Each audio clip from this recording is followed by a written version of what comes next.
Hi there, Year 8, and well done to get into Friday, the 8th of January. This is the last English lesson of the week, and we are looking at another war poem today. We've already looked at The Soldier this week by Rupert Brooke, and the poem we're looking at today is by a different poet, but he and Rupert Brooke were very close friends, so there's a nice little link there between the two poets as they had a close friendship. The objectives today are similar to how we were with the Rupert Brooke work. First of all, we're going to have to think about the historical context of the poem, so basically what was happening in the world and in society in the poet's life that's kind of relevant to this poem. Secondly, we're going to read the poem by Wilfred Gibson. And thirdly, we're going to think about how answering some questions, which will demonstrate your ability to interpret meaning from the language and the structure in a poem. Basically, how practicing our reading skills, digging into a text and getting some answers and information from it. Right, so first of all, a little bit on Wilfred Gibson. So Wilfred Gibson was born in 1878 in a place called Hexham in Northumberland, so not very far from here. And he was a well-known poet before the war, so he was quite not a celebrity, but he was a well-known poet. Crucially, he was a married man with children at the start of the First World War, which means that he is one of the very few war poets to write about the conflict from the perspective of a kind of older man. Most of the war poets that we'll study, the kind of really famous ones, the big names in war poetry, were young men. Wilfred is kind of like the odd one out because he was significantly older than the other poets that we'll be looking at the time when he was involved in the war. He was friends with Rupert Brooke, that right at the introduction, and he died in 1962. Okay, so that's the backstory. Now, the poem today is called The Conscript, and I thought I'd first of all just make sure we fully understood what a conscript was. And a conscript is someone who was involved in conscription. And in World War One, there was conscription. So this is the kind of the backstory that you need to know. I should just get my pen so you know what we're talking about first. So we're going to start off here in that yellow circle. So World War One took place between 1914 and 1918. Okay, we're going to move forward now. World War One saw trench warfare, the use of gas, and the appalling senseless slaughter of millions of young men, many of whom were only 15 and 16 years old. So when I say young men, we actually mean boys. We actually mean children. So it's a really, really young army that went to fight in France and Belgium during World War One. Tragically, there were a huge number of casualties. Okay, there were some very strange military decisions made in the early days of World War One. The generals and the field marshals just didn't seem to know what they were doing or what was the best. And sadly, tragically, the consequence was that the ordinary soldiers and the front line suffered huge losses very, very quickly. As a consequence of these huge number of casualties, more men were needed to fight, so the government introduced a system called conscription. And conscription meant that men were legally obliged to enroll in the army to help the war effort.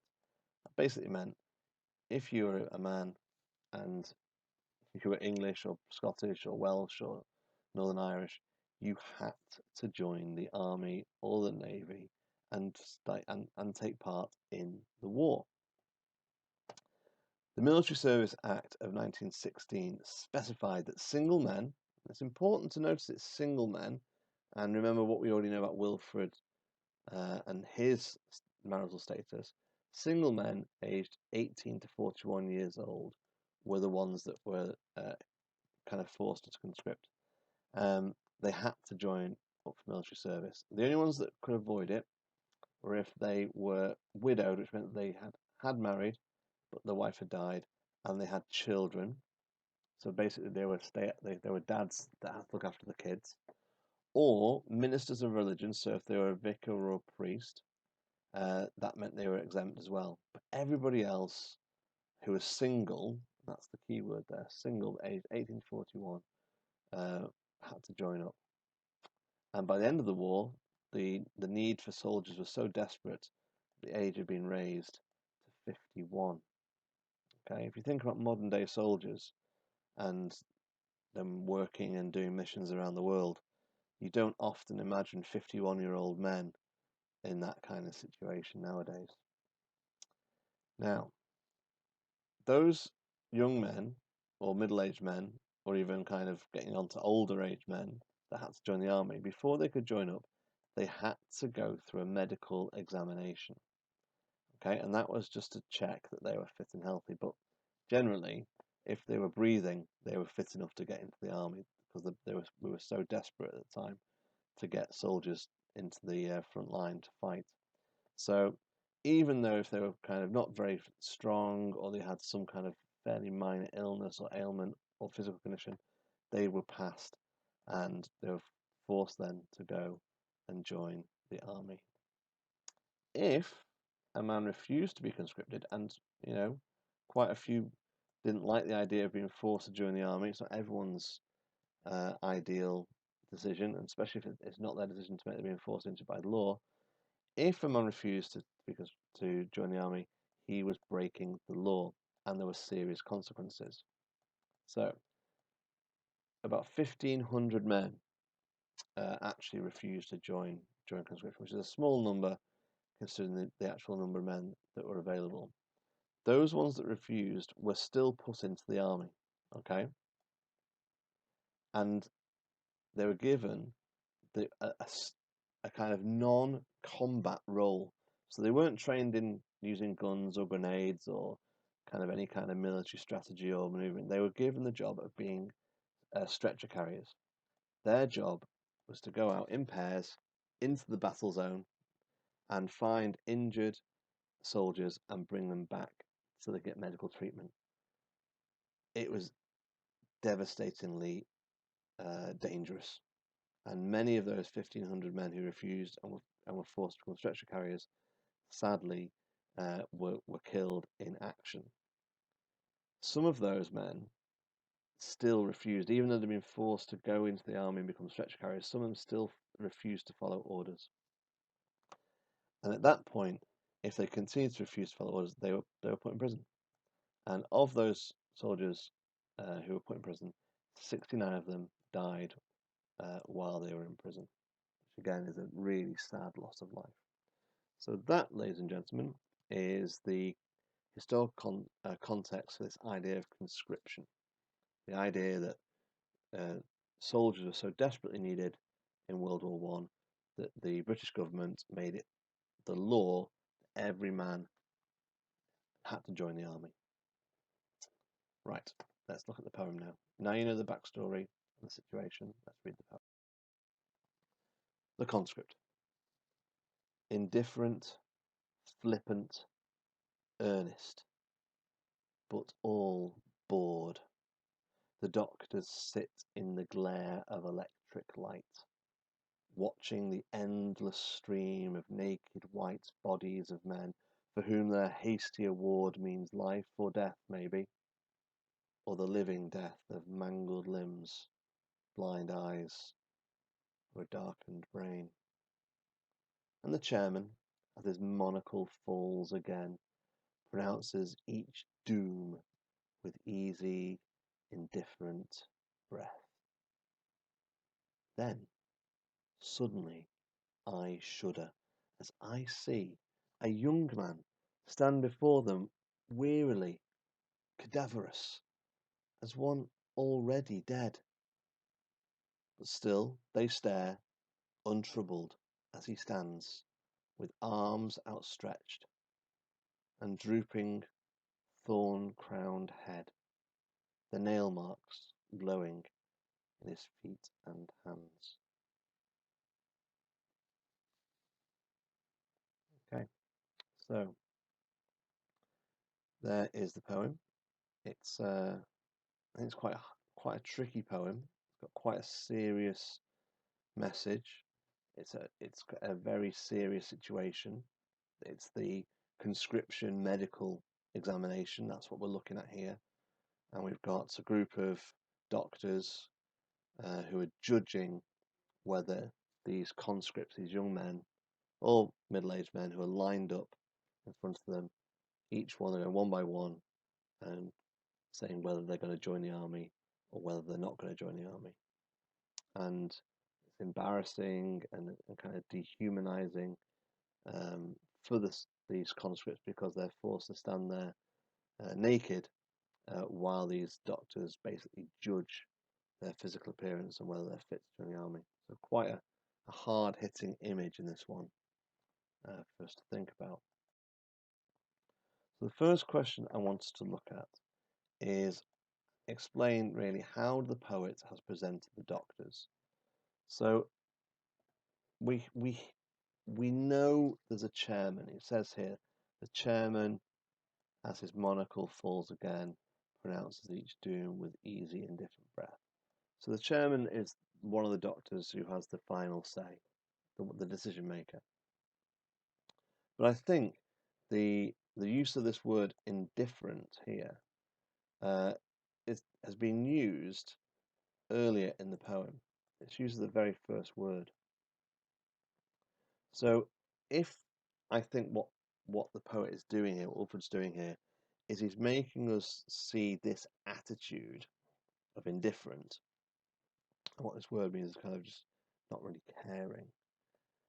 He's giving that word there, so as the first word of the poem. So I think indifferent actually represents one of the doctors, the chairman of these doctors, the most important one. But that also means that flippant could represent the second doctor, and that earnest could represent the third doctor. So when I read this poem and I'm trying to imagine the situation, I see like a table or a desk with these three doctors sitting or standing behind it as they are judging the men that have been forced to line up in front of them. And these three words, indifferent, flippant, and earnest, kind of represent the attitudes that these doctors have. So it'd be worth you finding out what each of those three words means. The other word to bear in mind here is the word bored. Why is that? What does that suggest about these doctors in this situation? And I think you're getting somewhere now, hopefully close, to think about, well, what is the poet saying or suggesting about these doctors if these four words are being used to describe them? Okay. There are other lines in that first part of the poem as well that you might want to think about. The idea they are sitting in the glare of electric light. Okay, so that, in terms of it's not a gentle light, it's not like a soft light. Glare is quite an angry way of looking at something or someone. Electric has got a kind of spark and power about it, and it's very bright. So you might want to say something about how that particular phrase also might help to present an idea about how the doctors and the attitude they have towards these conscripts. Okay, so I think you should pause the video here, have a think about your answer to question 1 or task 1, write your answer, and then when you're ready, press play and move on. So question 2 or task 2 is flipping it now. So rather than looking at the doctors, we're now going to be looking at the conscripts. Okay, and what it is, or what the poet is suggesting about them. So we've definitely got the doctors at the beginning. The first mention of the conscripts is this one here. It says, endless stream of naked white bodies of men. Okay, so you might want to think about the ideas or the images or the words in that particular phrase. So what's the effect of endless? The idea of a stream, the implications or the associations we have with the word naked, and then the second part of this first chunk talks about the consequences of being conscripted or not. So basically, it's a life or death situation. And then here, the poet combines those two opposites. Life and death are opposites, but the poet combines them together into a single idea of living death, which is an oxymoron. It's a contradiction in terms. Oxymorons are kind of opposites being forced together to a point where it doesn't really make sense. So what is a living death? Well, the poet kind of gives us an example, a little bit of an illustration of what a living death is.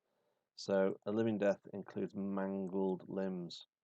It's worth looking up what the word mangled means and where it comes from. Blind eyes or darkened brain. So look at those three ideas. We've got the idea of mangled limbs, that's the body. Limbs are arms and legs. We've got the idea of blind eyes, which is our primary sense, the main sense that we have being taken away.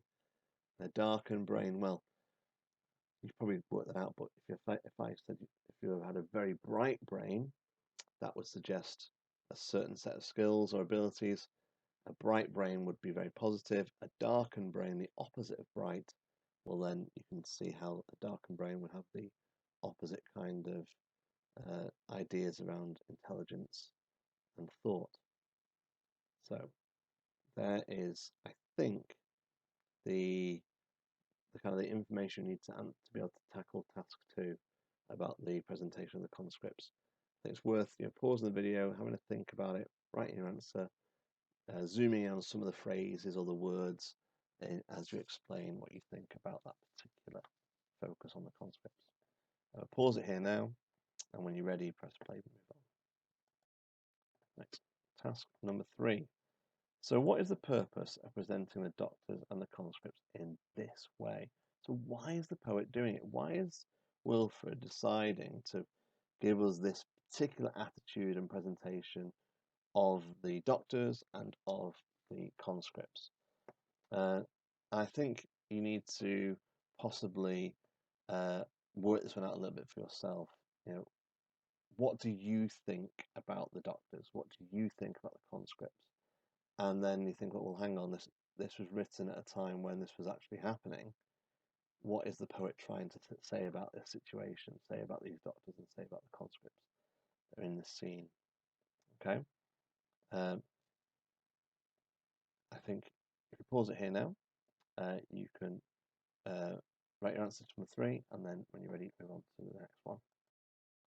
Right, so we're now moving on in question 4 into this part of the poem, the second stanza. Okay, and the thing that I want you to look at is this idea of the conscript. One of the people in the lineup has got a thorn-crowned head, and there it is, thorn-crowned head. Well, that's not the only detail we get about this particular conscript.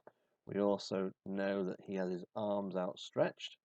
So if you just stretch out your arms now, so you can kind of be in the same position as him, and then droop your head down. So you need to kind of rest your head down and make your head heavy and let it droop. So you have your arms out and your head droops down, and then think about this idea of nail marks glowing in his feet and hands. And I think you can probably work out who the poet is imagining is in this lineup. Okay. If you're not sure, Google thorn-crowned head or a crown of thorns, and you'll probably get a picture of who the poet is thinking of. Pause the video here while you write your answer to question 4. Question 5.